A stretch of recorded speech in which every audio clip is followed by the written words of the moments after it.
Just going to get started. All right, good morning.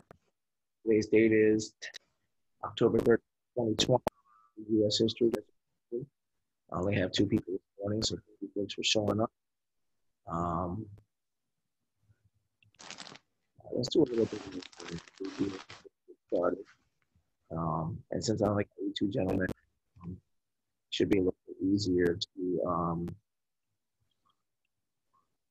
answer your questions, give you some better understanding. So can you guys see the screen? Yes. Yep. Okay. So simple good morning from our first Republican president, which was Abraham Lincoln. Okay, so let's do some review. What is an immigrant? What is an immigrant? You have to describe an immigrant. It's right there on the screen. What's an immigrant? In your own words. Someone who come from a different. Can I put it on in the comments or just say someone that come from a different country? Okay. Basically, like an alien. Okay.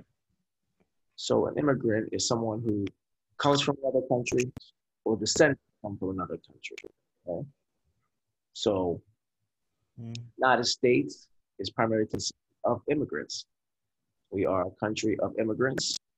People came here since people have been coming here for thousands of years, but our modern history start in 1619. So we talk about the Pinta, the Santa Maria. We talk about Christopher Columbus. We talk about Magellan. We talk about the conquistadors, Spain landing in South America, Montezuma, and all those things. That's modern history. That's not world history. That's more modern. Both the continents of North and South America have consisted of immigrants. So people who come here from other lands or descendants of immigrants. So that means their family came here from somewhere else.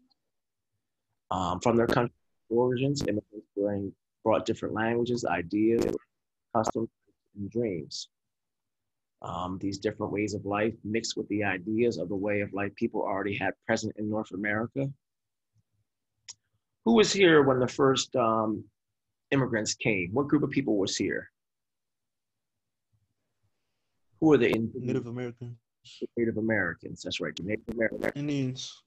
The Indians, the Native Americans, they were the ones that were here first. So they are the true inhabitants of this continent. And the original colonists from the United States mostly came from British Isles and Germany. So the first immigrants that came to this country were primarily from Europe. Okay. So what type of immigrants do we have? Classifications of immigrants. Refugees are people who are escaping persecution. That's war, famine, disease, plague. Morning, Meadow. Question in the chat.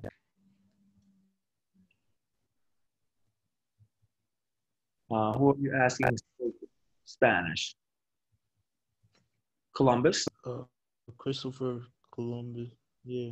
Well, Christopher Columbus was because the name of them both. He was Italian, but he was conscripted by the Spanish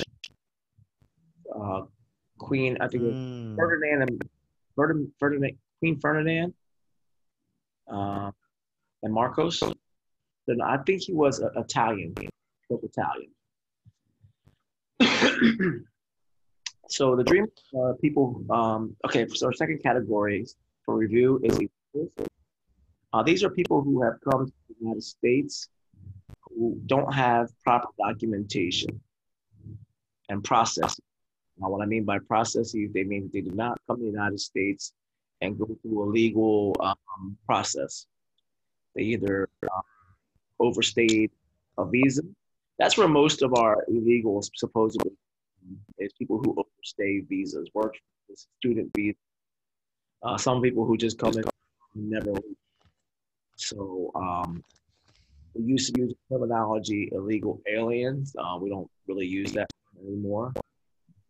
So illegals are just coming to the United States without proper documentation. Now, there's nothing particularly wrong with these people. They just don't have the proper documentation to be here. That's all.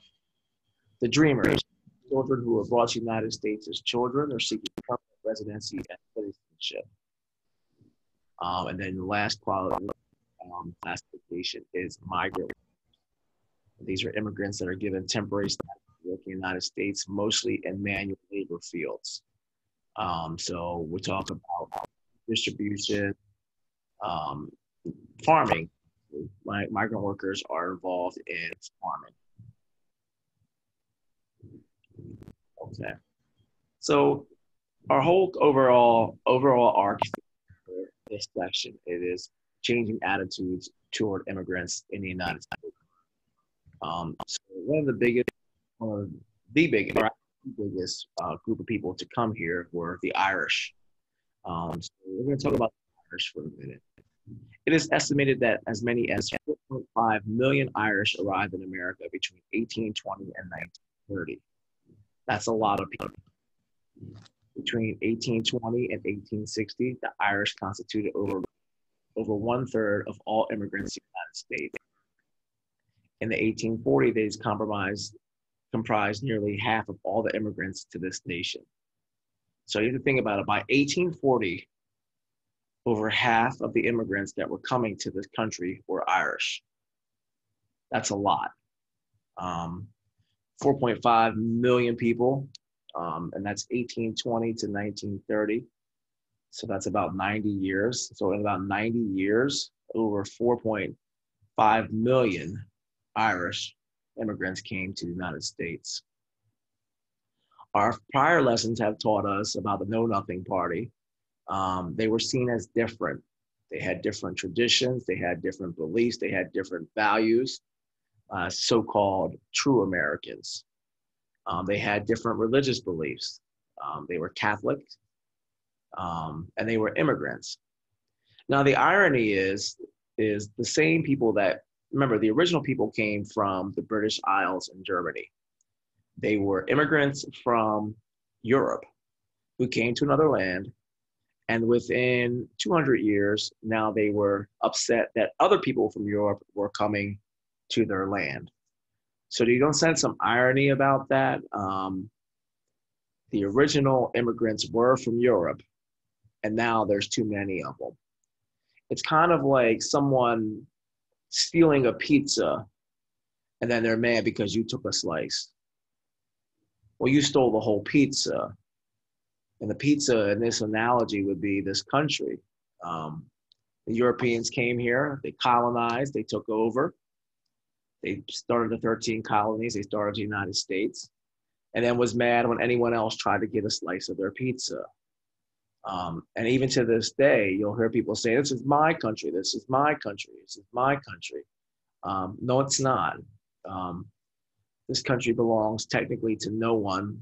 Land really can't be owned. It just is, because all people die. Even if you gave someone a deed to a land, eventually that person's going to decease. Then it's left to another person, or you have wills and you have transfers of power. But really, at the end of the day, the land that the United States is, it belongs to nobody. It's been borrowed. And it's been stolen. So they were called reluctant successionists. This term seems like a wordy one. It just means that during the Civil War, they didn't really care about the war between the North and the South. It didn't have anything to do with their ideals. They were Irish, they weren't American. So they didn't have anything to really do with slavery per se. They didn't have anything to do with the political beliefs of the Whigs and the Democrats or the Republicans. So they didn't share any favorite political affiliation that would make them, like the natives, the people who were already here. We know about the Know Nothing Party. They target them for, I'm sorry here, I lost some stuff here. Why am I? Hold on a second. Somehow I lost that whole PowerPoint. Okay. Bring that right back. Give me a second, please. Micaiah, welcome. Thank you for coming. I need to go back a little bit here. So the Know Nothing Party targeted them for their differences. So this is a wordy synopsis, and we're not going to get into all of this, but I will brush over some of the major points. So the Emancipation Proclamation, 1863, it was commissioned from President Abraham Lincoln, and it was a declaration that slaves would be freed. There's only one problem. There was still a war going on in this country. So after 2 more years, and the defeat of the Confederacy, you had what were called the Reconstruction Amendments, the 13th, 14th, and 15th Amendment. They're down there at the bottom after the Civil War with the protection of 13th, 14th, and 15th Amendments. The 13th was the abolishment of slavery. The 14th Amendment was equal protection under the law. And the 15th Amendment was the right for all males to vote, Black males and white males. Unfortunately, at this time, women were still unable to vote. The ability to vote is called suffrage. So the 13th, 14th, and 15th Amendment are called the Reconstruction Amendments. And they gave Black men the right to vote. They gave equal protection underneath the law and the abolishment of slavery. Let's see. So checkpoints 1 and 2. In Summit, you should have 2 checkpoints. Let me open up Summit just in case anybody's confused on what I'm talking about.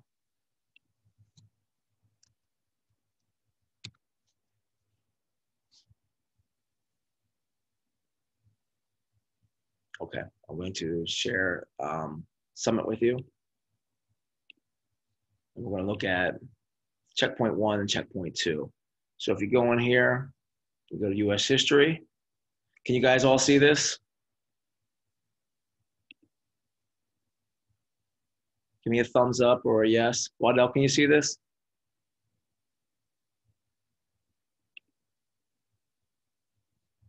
Oh yeah, you good? Okay. So when you guys go into your Summit, you'll find checkpoints for each of these first 2. The first one was, I'm trying to get this to load.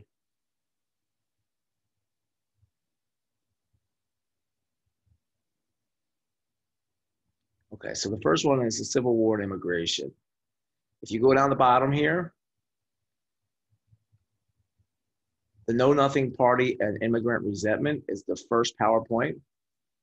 The first checkpoint is simply clicking on here, and you will find the checkpoint, which are the 4 questions at the end of the first PowerPoint.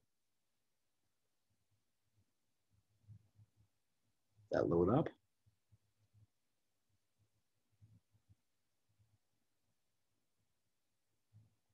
Okay, so these were the first 4 questions that you had. This is checkpoint number 1.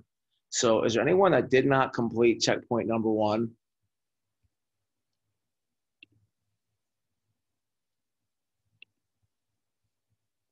Is there anyone that did not complete checkpoint number 1?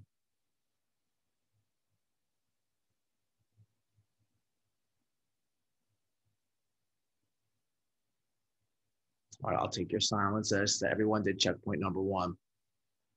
When you go to checkpoint number 2, if you go down here, you're going to find Reconstruction and Changing Attitudes.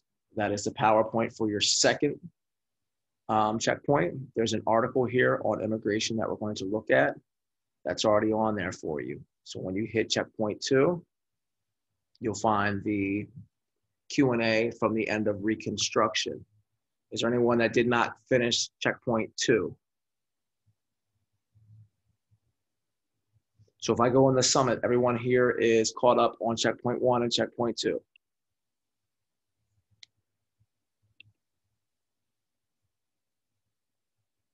I'll put this in share, so in chat. So I want to make sure that we're all on the same thing. Okay, Meadow says she's done.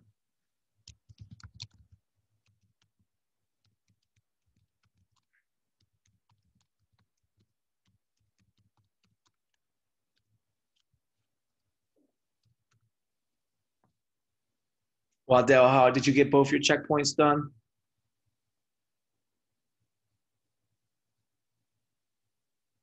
Lamar, do I have both your checkpoints?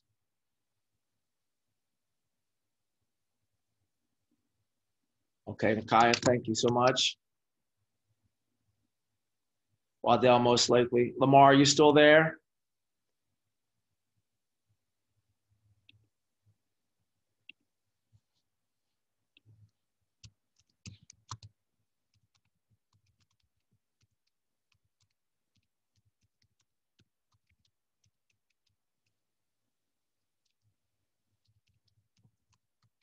Okay, so most everybody here, everybody that's here seems to be done their checkpoints up to that point. If you have any questions on the feedback. So what were the checkpoints 1 and 2? We define the Civil War as a war of attrition between two factions, the northern states and the southern states.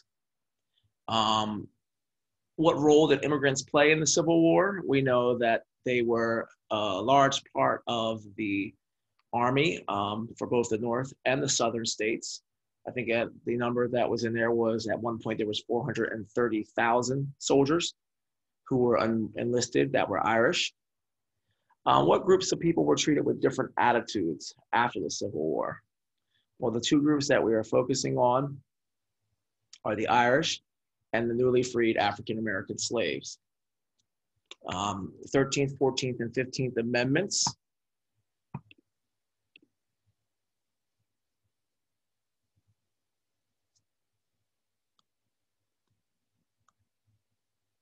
Okay. I just showed them, Lamar, so I will send you an email. Okay, let me write it on top. And if you want to have the time to meet with me, we can meet individually and go over those checkpoints. That way you can maintain a passing grade, okay? Okay. All right, so the 13th, 14th, and 15th Amendments, we talked about them. What's the 13th Amendment? I just said it a few minutes ago. What was the significance of the 13th Amendment? 13th Amendment did what? Who did it free?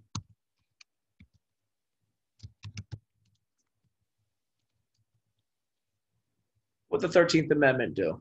It abolished what?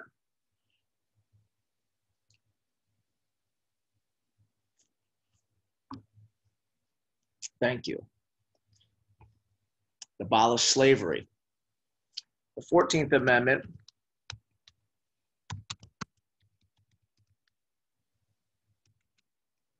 provided equal protection under the law.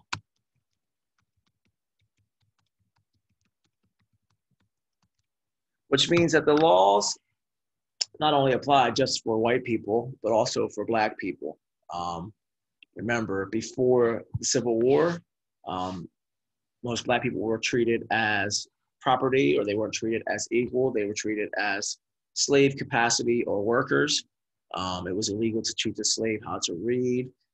There was not equal protection under the law. The Dred Scott case stated that if a man left servitude, if he ran away and came back, that he could be placed back into a state of servitude. This also happened with Harriet Tubman when she was freeing the slaves. They changed the legislation to make it illegal, so she actually had to flee to Canada. So equal protections under the law, and the 15th Amendment gave Black men the right to vote.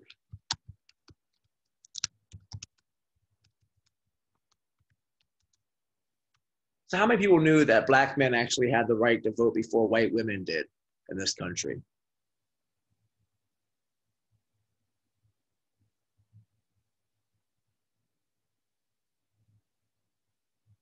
No women got the right to vote until 1920, which if we think about it, I know it seems 100 years ago. That seems like a long time ago, but really, it's just one lifetime. So somebody's great grandmother could have been denied the right to vote. My grandmother was born in 1931, so she was just past that age of being able to vote.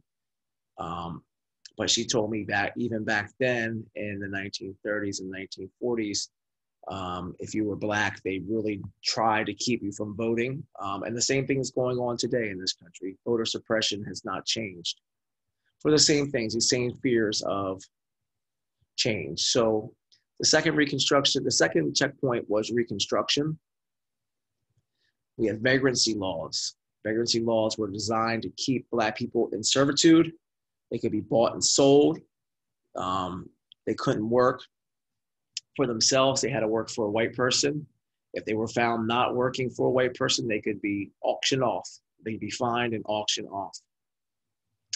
The Black codes were laws that were put in place to keep Black people from socially and politically progressing. Laws that kept them from running from office, from owning land, from having businesses, and what they could do. They later turned into Jim Crow laws. Some Black codes, I think, were abolished in 1866 with the Civil Rights Act of 1866. Don't quote me on that, but I think we're close. And white male resentment. We went over white male resentment. What was that ideology? We heard from a teacher from Berkeley. They talked about white male resentment. What is white male resentment? Matter of fact, what is resentment, period? What is white male resentment? Or what does the term resentment, period, mean? What is resentment?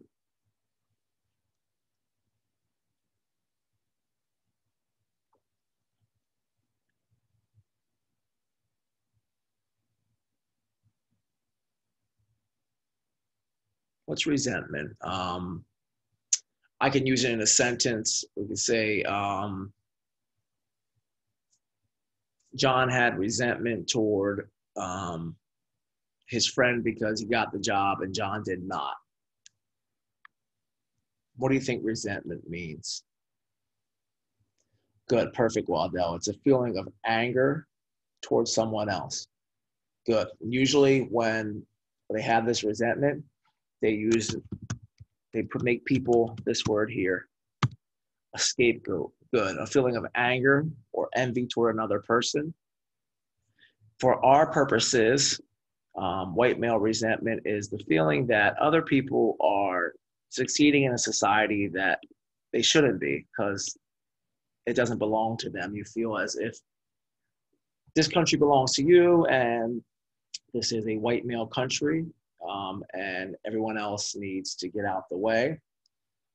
That's where a lot of, you'll hear people saying, well, these illegal immigrants, they didn't wait their turn. When affirmative action came out in the 90s or the late 80s, it was people now are getting jobs simply because they're Black, not because they're qualified. So you'll hear this theme over and over and over again with this country of resentment and anger toward people for progressing. Okay, so, come on. Sorry about that. I don't know why I keep having problems with that sharing.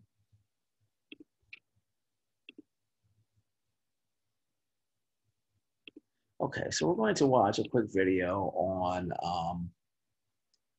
Jim Crow law. So there's three questions I want you to be able to answer by the time we're done with this video. I'm going to put them in chat for you real quick.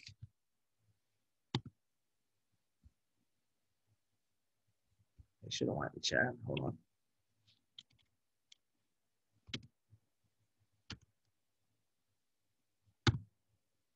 Okay. So what did the enactment of Jim Crow laws prohibit? When was slavery abolished? And explaining the 13th through 15th Amendments. Find this video real quick.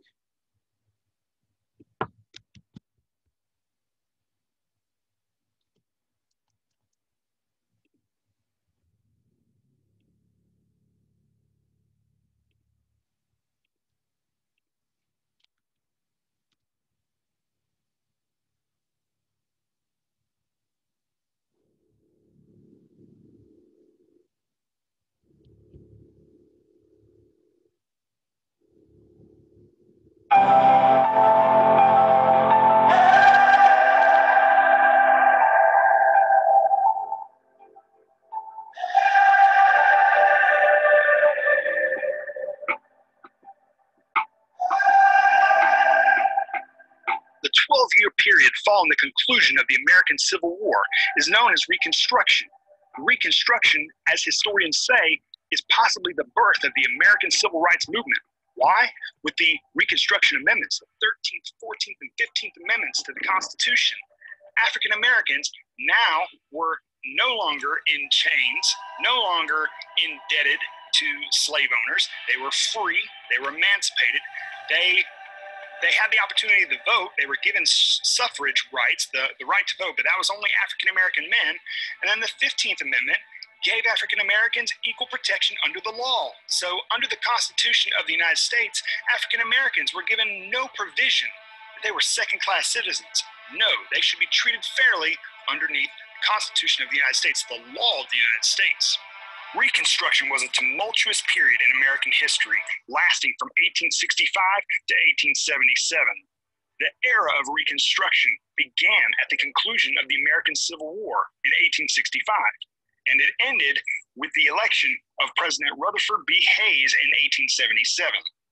1865 proved a pivotal year in American history because in 1865, the 13th Amendment officially eradicated slavery in the United States. You may be asking yourself, wait a second, I thought Abraham Lincoln eradicated slavery with the Emancipation Proclamation. Well, that was an executive order, but it was made official by the 13th Amendment that was added to the Constitution. Also, Robert E. Lee surrendered to General Ulysses S. Grant at the Appomattox Courthouse, signaling the end of the American Civil War. The Confederacy had lost. The Confederacy now needed to join back with the Union. Then Abraham Lincoln was assassinated. Vice President Andrew Johnson would have to assume the presidency, and he would become the 17th president of the United States. When Johnson became president, he announced a moderate restoration plan to bring the South back to the Union. He issued pardons to most Confederates and required states to ratify the 13th Amendment, which freed slaves and eradicated the slavery institution from the United States forever. You know, you have to think, Confederates, even though that in their ideologies they were wrong, slavery was wrong. The institution of slavery is wrong in any time period. You have surrendered to General Ulysses S. Grant at the Appomattox Courthouse, signaling the end of the American Civil War. The Confederacy had lost. The Confederacy now needed to join back with the Union. Then Abraham Lincoln was assassinated. Vice President Andrew Johnson would have to assume the presidency, and he would become the 17th president of the United States. When Johnson became president, he announced a moderate restoration plan to bring the South back to the Union. He issued pardons to most Confederates and required states to ratify the 13th Amendment, which freed slaves and eradicated the slavery institution from the United States forever. You know, you have to think, Confederates, even though that in their ideologies they were wrong, slavery was wrong. The institution of slavery is wrong in any time period. You have to understand that when they were brought back into the Union, they were very resistant to change. First and foremost, the entire South was war-torn. William Tecumseh Sherman's march to the sea ravaged much of the South. There were farms that were just destroyed, livestock killed, buildings in tatters. And so the South was left not only in humiliation, they had to join back with the Union and make all kinds of concessions that affected their culture, their economics, and their livelihoods so that they could be back in the Union. Southern states had the audacity to issue codes and laws that prevented African Americans from having equal rights as whites. Mississippi established a system of black codes in 1865. Black codes limited the rights of freed African Americans, and they unfortunately became common throughout the post-Civil War South. Black codes prevented African Americans from having equal access to voting rights. Also, it prevented them from serving on juries against white people. It prevented them from having jobs. It prevented them from having stable homes and providing for themselves. Passing of Jim Crow laws in the South further segregated African Americans and kept modern facilities such as bathrooms and water fountains separate but equal. That was the precedence in the United States. African Americans would have to go to African American bathrooms. White people in the South they would use white water fountains. African Americans would use their African American water fountains. It sounds crazy, but yes, this is the way that the United States functioned for many, many years. Although slavery was abolished in 1865, African Americans Americans were not given full rights as citizens in the United States.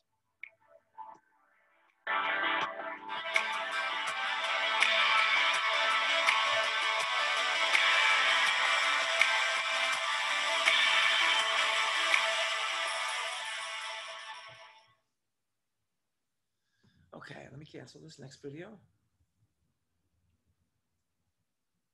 So some questions from the video.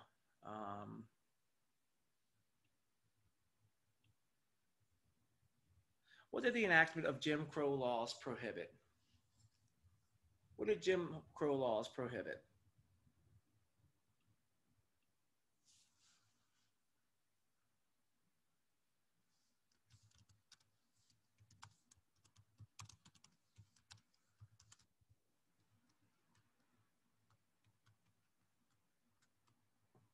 What did Jim Crow laws prohibit? What did they do?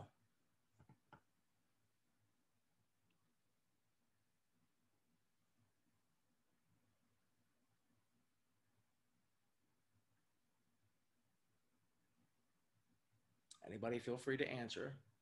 It was in the video. What did Jim Crow laws prohibit?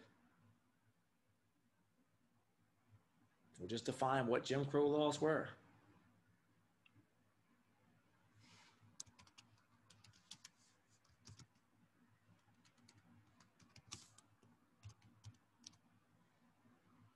Okay, thank you, Waddell. They prohibited African Americans from jobs, stable homes, and was stopped from serving on a jury against white people. Good, I knew that was coming. Thank you, Waddell. Okay, so Jim Crow laws were put inside, they were social barriers. They were laws that created social barriers.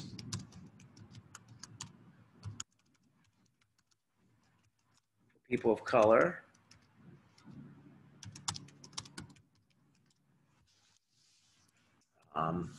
The goal of Jim Crow laws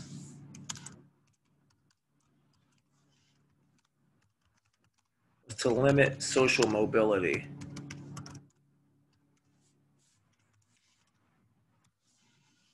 Okay. Hi, I'm John Green. This is Crash Course U.S. History, and huzzah! The Civil War is over! The slaves are free! Huzzah! Okay, sorry about that.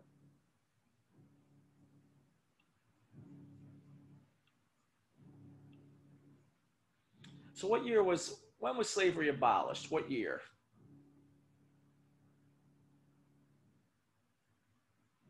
When was slavery abolished?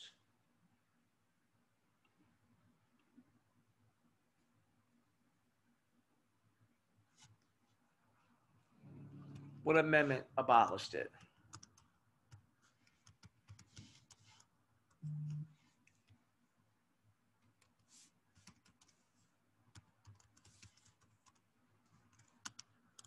And what year was that in? The 13th, okay. Do you know what year that was?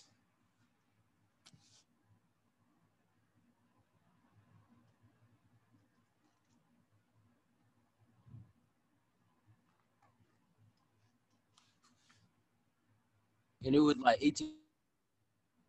What's that? 1865, good. Wasn't it like 1865?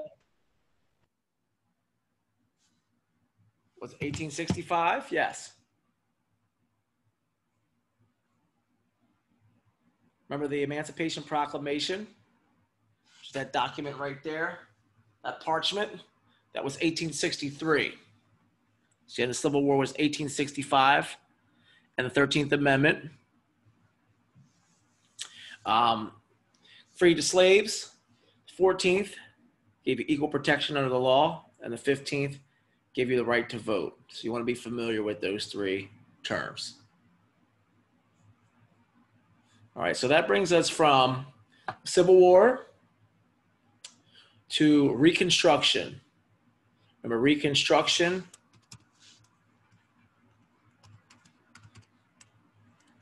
Reconstruction was the rebuilding of the South.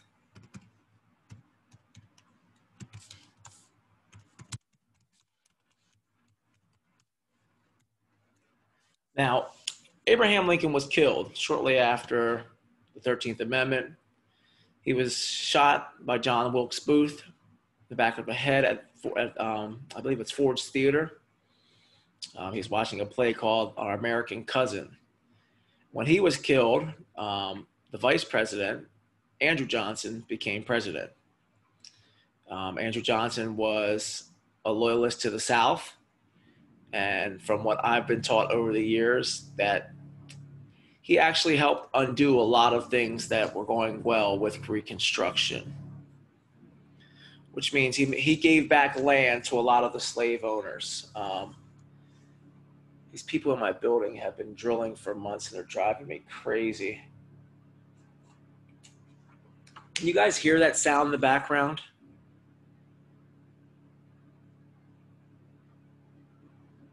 Or is it just me?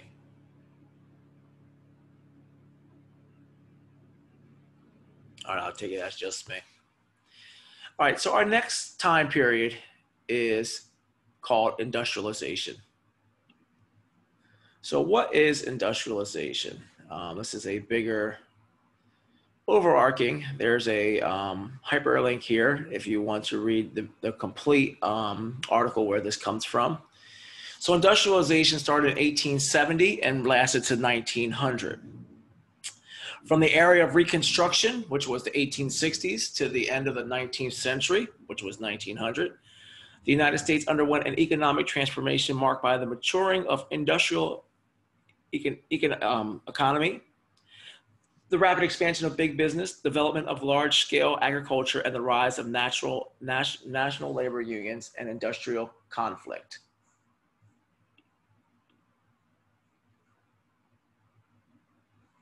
Yes. I don't know what they're doing here, but they've been for months. I can't wait to move out of this place. So after Reconstruction, the United States started to change into an industrialized nation. An outburst of technological innovation in the late 19th century fueled this headlong economic growth. However, the accompanying rise of American corporation and the advent of big business resulted in a concentration of nation's productive capacities in fewer and fewer hands. Mechanization, or the use of machines in producing something, brought farming into the realm of big business as well, making the United States the world's premier food producer, a position that it has never surrendered. But still, the land hunger of white Americans continued unabated, which means that they wanted more land. They wanted more land to add to this union. This led to wars against the Native Americans of the plains and the second great removal of indigenous peoples from their ancient homeland. Once again, this is a land grab where after the Civil War, white Americans still had hunger for more land, so they continued to fight the natives and other indigenous people here that were in this country. Indispensable to this growth and development were an unprecedented surge in immigration and urbanization. So one of our titles is immigration, which is people coming here from other places. Urbanization is development of cities after the Civil War.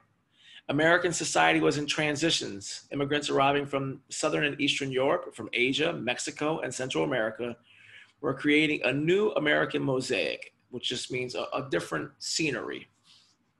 And the power of Anglo-Saxon Protestants, once so dominant, began to wave. What many thought as progress, however, others regard it with apprehension. Apprehension is to look at somebody with disdain or mistrust. So agricultural modernization disrupted family farms, for example, provoking the country's farmers to organize protest movements as never be seen before.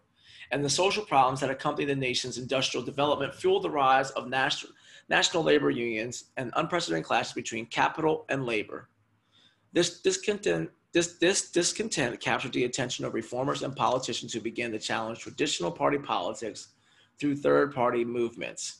We've seen this happen in the country over the last 10 years. When Barack Obama was elected president in 2008, we saw the birth of the Tea Party movement, which has morphed into basically the Republican Party of Donald Trump, where we see a lot of extreme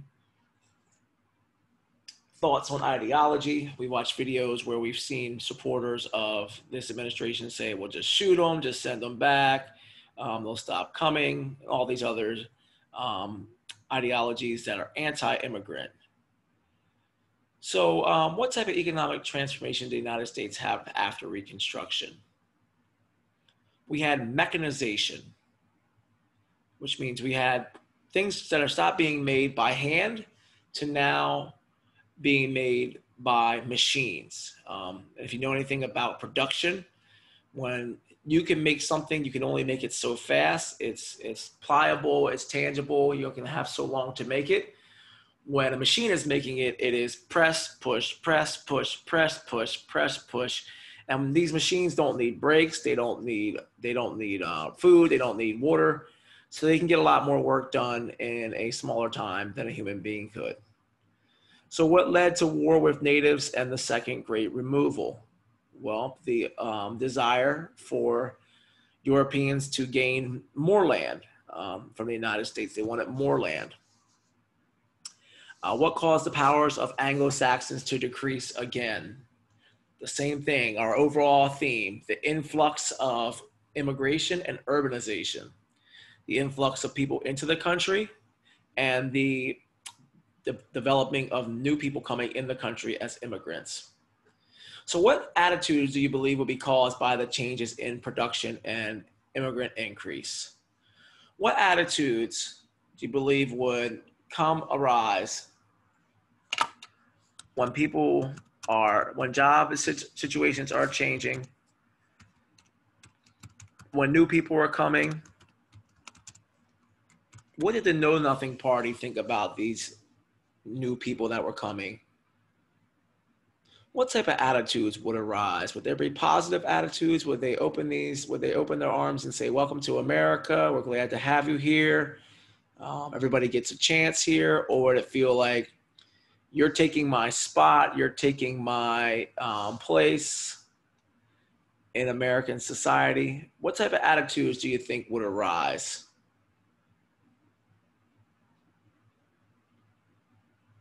People are losing their job, they're losing money, they're losing social and economic and political power.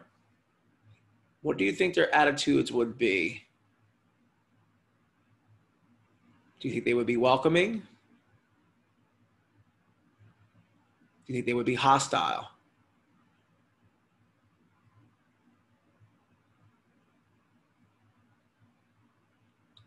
Hola, konnichiwa, buongiorno. Anybody there? Anyone? Bueller? Anyone? Anyone? Yeah. Okay. What type of attitudes do you think would be caused by changes in production and immigrants increase? All these new people showing up and people losing their job. What type of attitude do you think would those people have toward the new people? Good. Anger and caution, which is just another word for apprehensiveness. Thank you, Meadow. They would be angry. Fear of revolution. Very good. And that's that overarching, that's that overall theme of resentment, okay? Resentment is fear and anger combined together. That these people who are coming here are now going to take over our country. They're going to make us, we've heard all this when Barack Obama became president. They said, oh, they're going to make the whole country Muslim and we're going to have to live under Sharia law and they're going to take our guns away. That was what was coming out of people who have a right-wing ideology in this country. It is 2020. Not only did Barack Obama serve 2 terms, but he took no one's guns away. He did not enforce Sharia law, and contrary to popular belief, he is not a secret Muslim or not born in the country. He was a good American president. I think he served with respect and honor, and he treated people.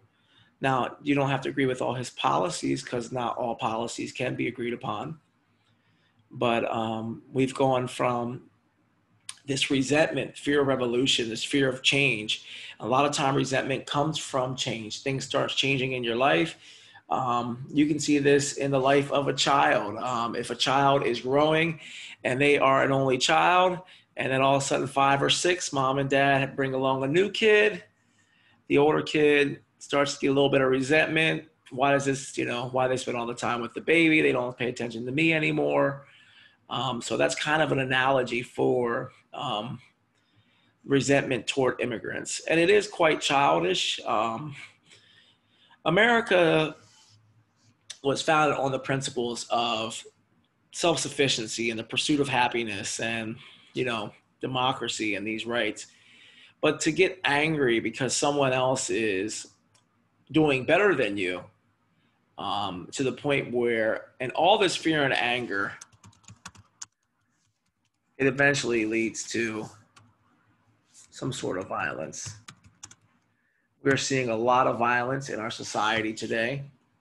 I think our last class we watched where the Trump supporter was punching the guy simply because of a sign. I saw another video this morning of yet another Trump supporter punching people who were holding Black Lives Matter signs. And now it doesn't matter if they're white or black. They're just going after anybody who doesn't agree with their ideology is being attacked.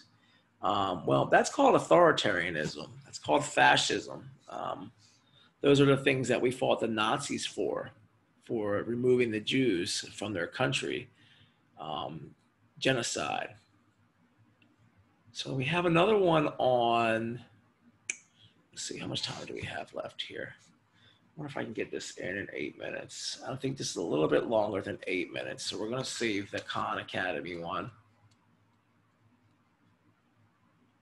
And that's going to give you a bigger overall idea of how Reconstruction changed America right before industrialization. This is an article. Let me see.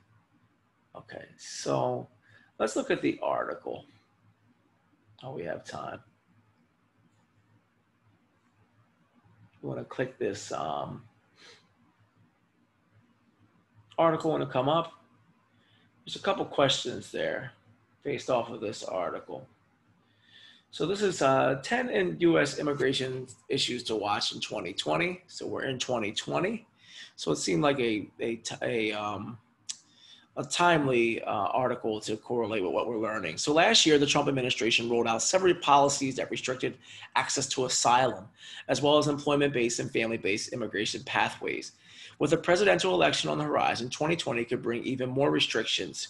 Here's what we're watching. So to clarify, asylum is being brought into a country and allowed in for any other political reasons, whether you have a war or you have someone treating you unfairly.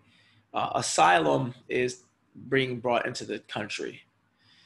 So how will immigration play out on the campaign trail? It's kind of hard. This is actually the law professor here at Drexel here in Philadelphia. It said it's easy for all these three candidates to express opposition to what this president is doing, said Anil Kalan, an immigrant law professor at Drexel University in Philadelphia. But in their limited comments on immigration so far, I have seen the candidates clustered into two groups.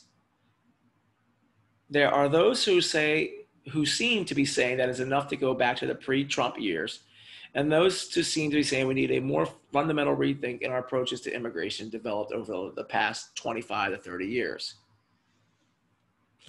Former Vice President Joe Biden falls closer to the first camp. He pledged to reverse the Trump administration's tough anti-immigration policies. One more of the progressive end of the spectrums are Senator Elizabeth Warren and Bernie Sanders, who are calling for decriminalization of border crossing and a reshaping of immigrations and customs enforcement. That's ICE. So if you ever see that acronym ICE, that is Immigration and Customs Enforcement. So is this the end of asylum at the southern border, US border? So Trump waged an attack on the asylum system, rolling out a series of policies that effectively cut off access to asylum at the southern border.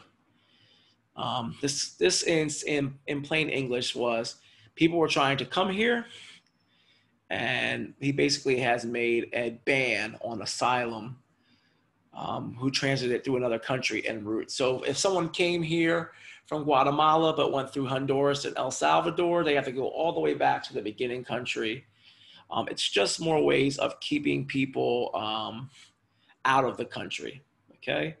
Will the Remain in Mexico policy last? Reports against migrants, remember migrants are people who are working for industrial capacity, is well documented, with incidents ranging from robbery and kidnapping to rape. U.S. officials have downplayed reports of violence against migrants and defend the program as a game changer by addressing overcrowded holding facilities on the U.S. side of the border. Only 117 people have been granted asylum or some other form of relief under the program. So this MPP is under review in the U.S. Circuit Court Appeals in California. If the court rules against the program, the U.S. government can expect it to appeal. The case could reach the Supreme Court, while pressure from immigrant advocates to halt MPP will continue. We just had a recent change in the Supreme Court. Ruth Bader Ginsburg, who is one of the longest serving Supreme Court females, has passed away. So now we are at a new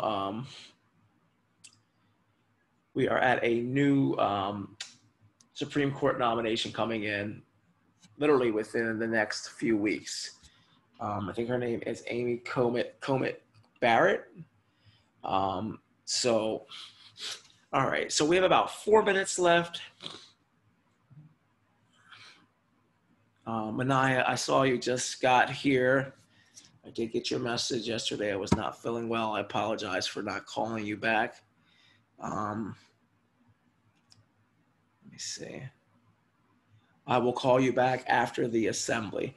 Okay, so you guys have about 3 minutes to transition. Everybody that came, thank you. I'll mark you as here.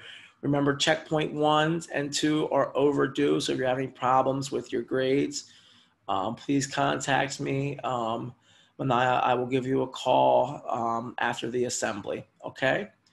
All right, so thank you folks and have a good day.